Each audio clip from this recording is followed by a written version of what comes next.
มีเกียรติและเคารพอย่างสูงข้าน้อยนางจันเพ็ง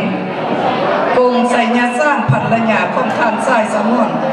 กงไสยสร้างประธานสโมสรอดีตทหารอากาศ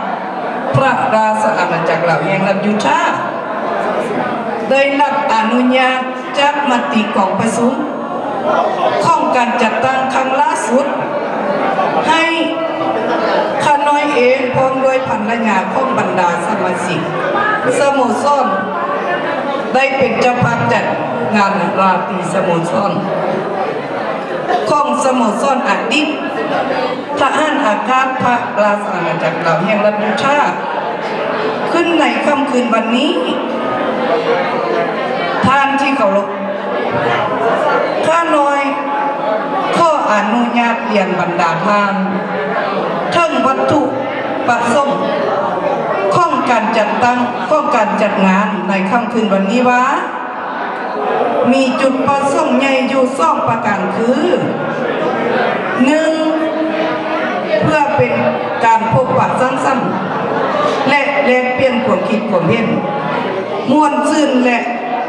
ผูกแน่นความสามัคคีและระหว่างสโมสรและองค์การจัดตั้งต่างๆภายในและนอกรัฐเพิ่มทวีความหักแผงกับญาติพี่น้อง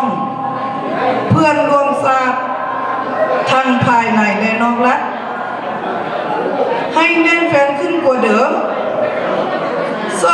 2. เพื่อเป็นการหารายได้สมทบเข้าขังข้องสโมสรที่จะได้นำมาใช้จ่าย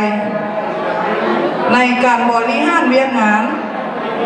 ข้องทางสโมสรให้ได้มีประสิทธิภาพดีขึ้นกว่าเดิมท่านที่เคารพในนามคณะประธานจัดงานกรรมการจัดงานในค่ำคืนวันนี้ข้าน้อยรู้สึกดีใจและภาคภูมิใจปลื้มปิติยินดีเป็นอย่างยิ่งที่ได้เห็นบรรดาทานให้ความเมตตาเสียสละเวลาอันมีคุณค่ามารวมด้วยในค่ำคืนวันนี้จึงขอถือโอกาสนี้ขอแสดงความขอบอกขอบใจและฮู้บุญคุณมาอย่างท่านผู้มีเกียรติและญาติพี่น้องทุกท่านทุกคนด้วยท้ายสุดขอให้ทุกท่านได้รับความปรารถนาดีด้วยความเคารพนับถือจากพวกข้าน้อยภรรยาครอบครัวสมาชิกสโมสรอดีตทหารอากาศพระราชอาณาจักรเหล่าแห่งลำยูทาต่อไปนี้ข้าน้อยมีคำก่อนน้อยๆจิกาให้พ่อแม่พี่น้องและลูกๆหลานฝากเป็นไว้ในอนาคตพวกเฮาชาวลาวทุกคนสักสุขสนสันขอโทษทุกเผ่าพงพันธุ์จงพากันหักห้อมหักเละทะนองเสื้อซาดลาวเฮาไว้อย่าสู้ใดหูมือตาหมัวล่องลืมตัวเมื่อทึกหย่อยอง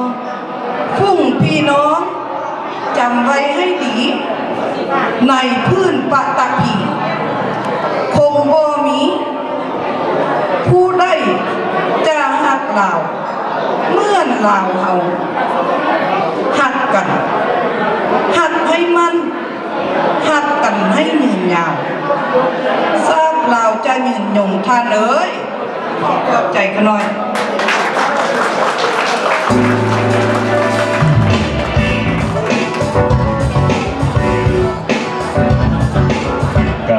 ผ่านไปเนาะอันนั้นก็คือประธานจัดงาน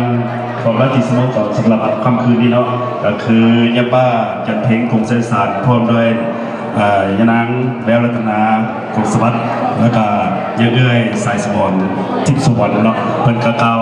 ถึงจุดประสงค์ของงานสำหรับคืนนี้จัดขึ้นเพื่ออย่างเป็นกระเด้กล่าวให้ประธานผู้เกียรติได้ครับฟังไปแล้วกันต่อไปก็เพื่อบ่เป็นการเสียเวลา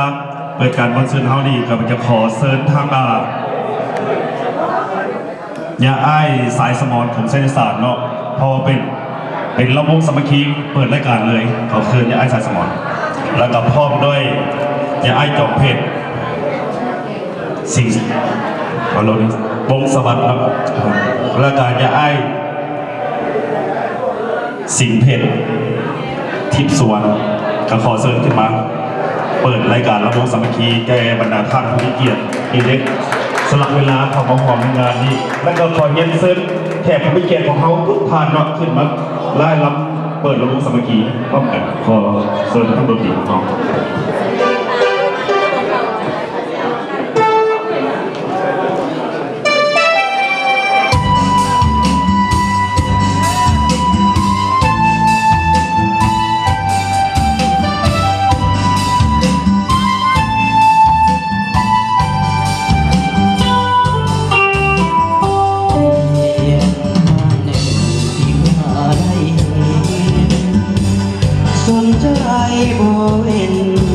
ได้เห็นสาวคนน้องงามโซภาคงสร้างบุญมาจึงนำอยู่สูง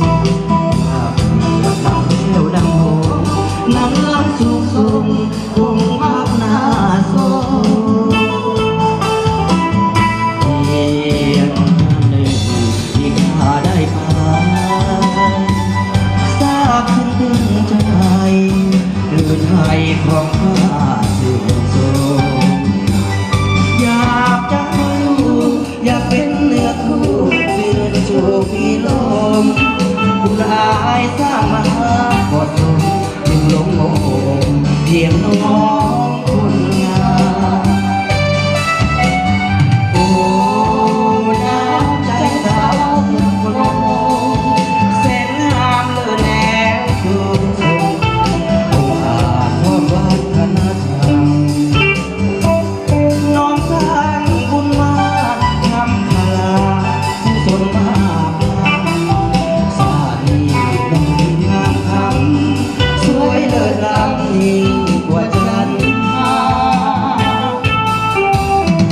เพียงครั้งหนึ่งขอเห็นโลกคิดว่าอายคงได้หาความหาหากน้องฟ้านี้ก็ขอหน่อยนี้หากน้องเข้าฟ้า